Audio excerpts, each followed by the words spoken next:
ఇశ్రాయేలీయులు ఐగుప్తులో దాసత్వంలో ఉండి అలమటిస్తున్నప్పుడు దేవుడు మోషేతో ఇలా అంటారు, నేను నా ప్రజల బాధను నిశ్చయముగా చూచి తిని, ప్రియులారా, ప్రజల కన్నీళ్లు చూచి వారిని విడిపించడానికి దేవుడు మోషేను పంపాడు.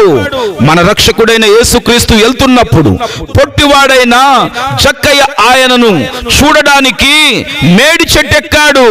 వేల మంది జన సమూహంలో కూడా యేసు కన్ను జక్కయ్యపై పడింది. ఆయన జక్కయ్యను పేరు పెట్టి పిలిచి అతని ఇంటికి వెళ్ళడం ద్వారా జక్కయ్య జీవితమే మారిపోయింది. సమరయ స్త్రీ దాహంతో బావి దగ్గరకు వచ్చిన ఆ స్త్రీ గతాన్ని, ఆమె ఒంటరితనాన్ని యేసు చూశాడు. ఆమె అంతరంగ పరిస్థితిని ఎరిగి ఆమెకు జీవ జలాన్ని అనుగ్రహించాడు. గొర్రెలు కాచుకునే సామాన్యుడైన దావీదును దేవుడు చూశాడు. సమూయేలు ఒక గొప్ప ప్రవక్త.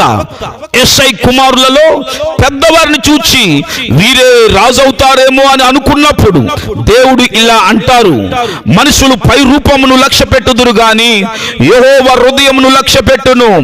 అరణ్యములో ఉన్న దావీదు హృదయాన్ని దేవుడు చూచి అతనిని రాజుగా అభిషేకించాడు. త్రోవ పక్కన కూర్చొని అడుక్కొనే గుడ్డివాడైన భర్తమై యేసు వెళ్తున్నాడని తెలిసి గట్టిగా కేకలు వేశాడు. జనసమూహం అతనిని గద్దించిన యేసు అతని ఆర్తిని చూచి ఆగిపోయాడు. లోకానికి అతడు ఒక భిక్షగాడు, కానీ దేవుని దృష్టిలో అతడు ఒక విశ్వాసి. నా ప్రియమైన దైవ జనాంగమా, దేవుడు మనల్ని చూస్తున్నాడనేది కేవలం ఒక భయం కాదు, అది ఒక గొప్ప భరోసా. ఆయన మన కన్నీళ్లు చూస్తాడు, మన కష్టాన్ని చూస్తాడు, మన అంతరంగాన్ని చూస్తాడు.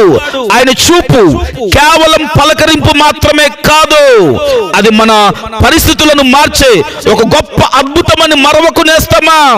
మన దేవుడు చూచుచున్న దేవుడు. మన పితరులను చూచి వారి పరిస్థితిని మార్చిన వాడు నిన్ను చూస్తున్నాడు, నీ పరిస్థితిని మారుస్తాడు.